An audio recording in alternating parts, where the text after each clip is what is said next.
ভাই গাইডস এখানে আদার ভাই একটা গাড়ি কিনছে, এখানে আমার আদার ভাই এই গাড়িটা হ্যাঁ এই মাত্র কিনছে। এই আমার এই আদার ভাই বড় ভাই, ঠিক আছে, বড় ভাই এতদিন অনেক দুষ্টাইমি করছি যে গাড়ি কিনতে পারবো না, গাড়ি কিনতে পারবো না, এই অবশেষে এখানে গাড়ি কিনা লয়ে এলো, ঠিক আছে। এই গাড়িটা কিনা লয়ে এসে এখানে এই দেখতে আছেন ভাই, এটার মডেলটা জানি কত? জিক্সার,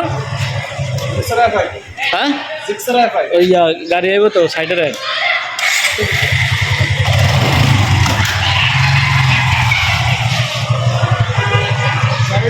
হ্যাঁ এই জিক্সার A5 নাকি এই গাড়িটা, নাম্বার প্লেট হইলো এদের এই 576087 এই গাড়ি। তো এদের গাড়ি লিয়ে যে অপমানই করলাম, আর একটা গাড়িটাই লয়ে এলেন, ঠিক আছে। এটার অনুভূতিটা বলেন একটু, গাড়িটা হাতে পাওয়ার পর আপনার অনুভূতিটা কি?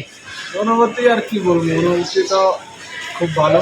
হ্যাঁ কয়েক মাস যাবতে গাড়ি খুঁজছিলাম, ভালো গাড়ি। হ্ঁ আজকে একটা কাকতালি ভাবে বিষয়টা হয়ে গেছে। যেমন গাড়ি দেখতে গেছি একটা, কিন্তু পছন্দ হয়েছে আর একটা। যদিও দাম একটু বেশি নিয়েছে, কিন্তু গাড়ি আমার কাছে ভালো লাগছে। দামটা ইম্পর্টেন্ট না, ভালো লাগাটা হয়েছে না, এই কারণে গাড়িটা নিয়ে আসছি। ও ধন্যবাদ। তাই না? এই গাড়িটার মডেলটা কত জানি কইছিলেন, খেয়াল করে নেই। এটা হচ্ছে জিক্সার মনোটপ, সরি জিক্সার F5 না। তো আমার এই আদার ভাইয়ের জন্য দোয়া করবেন সবাই, ঠিক আছে। এই আদার ভাই যে গাড়িটা কিনছে, এই গাড়িটাতে সুন্দরভাবে চালাইতে পারে, ঠিক আছে, সুন্দরভাবে রাস্তা চালাইতে পারে, আদার ভাইয়ের জন্য একটু দোয়া করবেন আপনারা সবাই।